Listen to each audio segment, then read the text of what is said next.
In the 1700s, as men were leaving their fortunes, their families, risking their lives, signing their names to documents that they knew could result in their public execution. And that wouldn't just mean them, it would mean their children, their wives, their dog would be hung by the British. But for the freedoms that they knew and for the tyranny that they were living under, they knew it was a small price to pay. And the stalwart, the backbone of communication back in those days, for the most part, was the local tavern and the local church. And the local pastor, people would look to the local pastor. They were referred to as the black-robed regiment. Pastors back in those days wore black robes. I don't wear a black robe when I preach, but I still wear a traditional black robe when I do baptisms, weddings, and funerals. That's neither here nor there. But the pastors had courage back in those days, unlike many of my brothers today that I fear have lost their zeal for our God-given freedoms and our God-given rights. And they would use the church bells to signal their fellow patriots, locations of British troops, different signals. General Cornwallis, who was the supreme commander of the British forces back then, this is back in about 1750s, 1760s, 1770s. The dates really aren't important.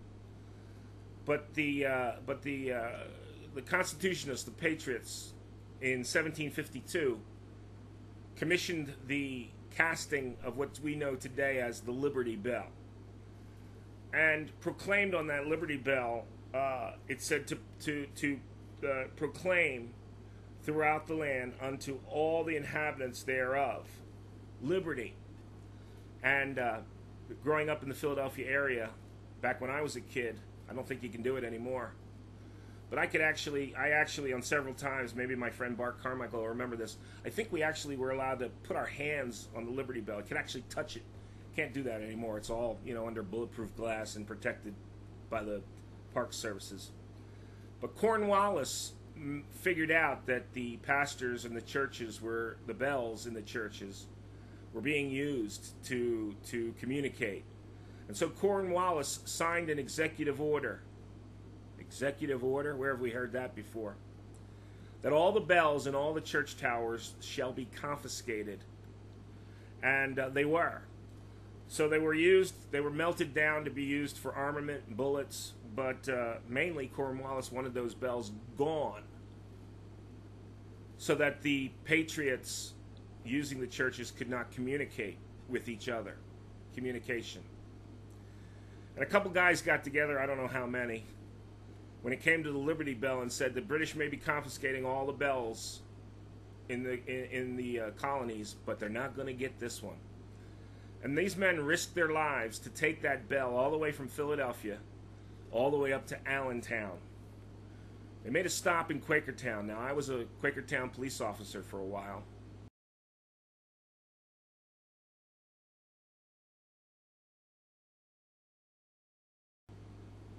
And there's a Liberty Bell Cafe. I've eaten there many times. It's still there. I Googled it the other day.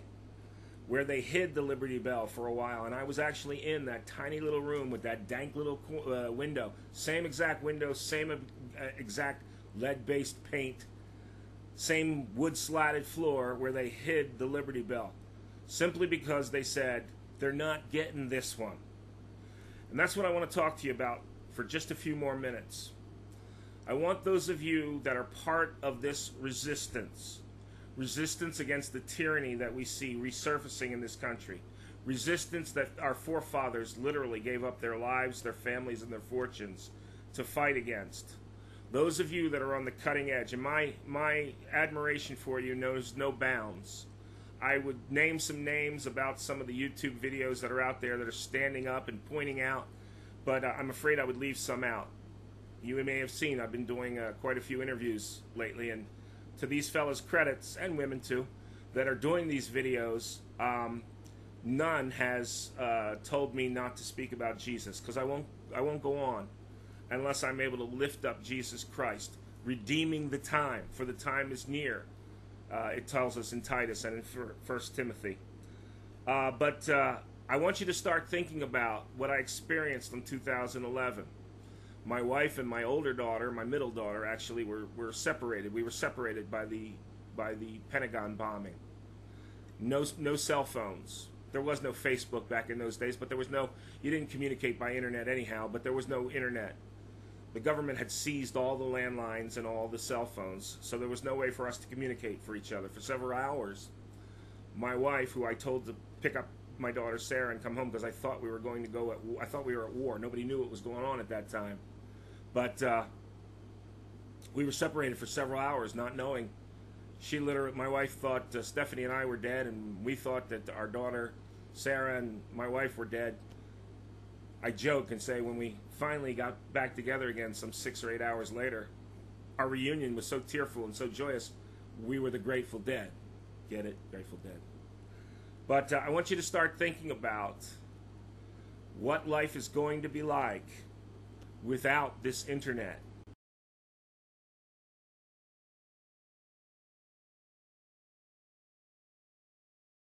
Without us being able to communicate by cell phone, by landline. Folks, it's going to happen. I don't know when. My Bible tells me that I don't know the day or the hour of Christ's return, and I don't know the day or the hour of when the president, the government, is going to shut off the internet. I know he's been given the legal authority. He can do this.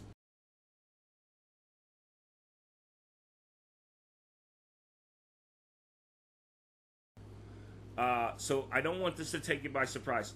Listen to this clip, and I think Alex Jones articulates it so much better than me, but just listen to this clip that Alex Jones put out just a few weeks ago.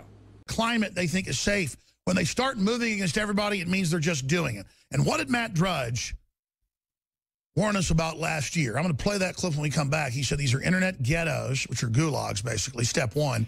And he said they're coming, I was told by a Supreme Court justice in private. And folks, I've been told. Now, a lot of folks say, well, let's just go along with this and they'll leave us alone. No, that's how they win. You got to exercise free speech now or lose it. So let's go out to break with this warning from last year with Matt Drudge here in studio. To come. You thought Obamacare was shocking. You thought some of these other decisions were shocking. Wait until these copyright laws work their way up and the Supreme Court decides you cannot have a website with news headlines linking across the board. Then that will end for me. Fine, I've had a hell of a run. It's 20 years next year, or 20 years about now. Hell of a run. I couldn't have gone any farther. I feel completely, I have gone as far out of the galaxy as I can on this. I still want to stay out here, but I've gone pretty damn far for what one individual can do in this culture. But I'm talking about the future. So I don't know why they've been successful in pushing everybody into these little ghettos of these Facebooks and these tweets and these Instagrams, these Instas. This is ghetto. This is ghetto. This is corporate. They're taking your energy. They're taking your energy and you're getting nothing in return. Nothing. They're dumbing the language down. Twitter's designed to reduce the language directly out of 1984. It's ingsoc. And that's exactly right, folks. Those of you that are part of this resistance, I don't care if you're in the United States, out of the United States, I think the only counterbalance that we're going to have once they take, and this is why I'm doing these videos, to be honest with you. Yes, I'm a pastor of a church, and yes, lifting up the gospel of Jesus Christ is my life's calling. But I also understand that freedom is not free. And I was a little too young to serve in Vietnam, a little too old to go to Grenada.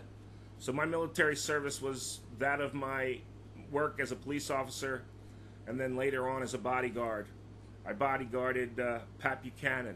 I put on somebody's Facebook recently, it was my highest honor to serve my country by keeping a guy like Pat Buchanan safe. Another honor to serve my country and trying to get Randy Graff elected to Congress. I took it seriously. And of course I paid dearly for it with the smears and the dirty tactics, but I'm okay. I serve a very big God who protects me and blesses me everywhere I go. Do you know him? Are you saved? I think the answer to when we lose communication is going to come down to local networking, and that means word of mouth.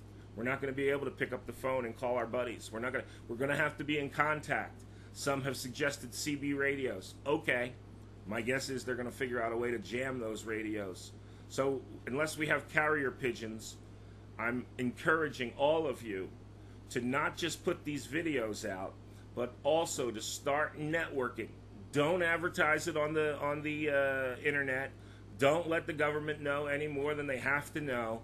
But start networking with your like-minded friends and relatives, whether that's through your church. Most churches won't allow it these days. Or it's just through word of mouth. But sooner or later, I want you to understand, I'm not kidding around.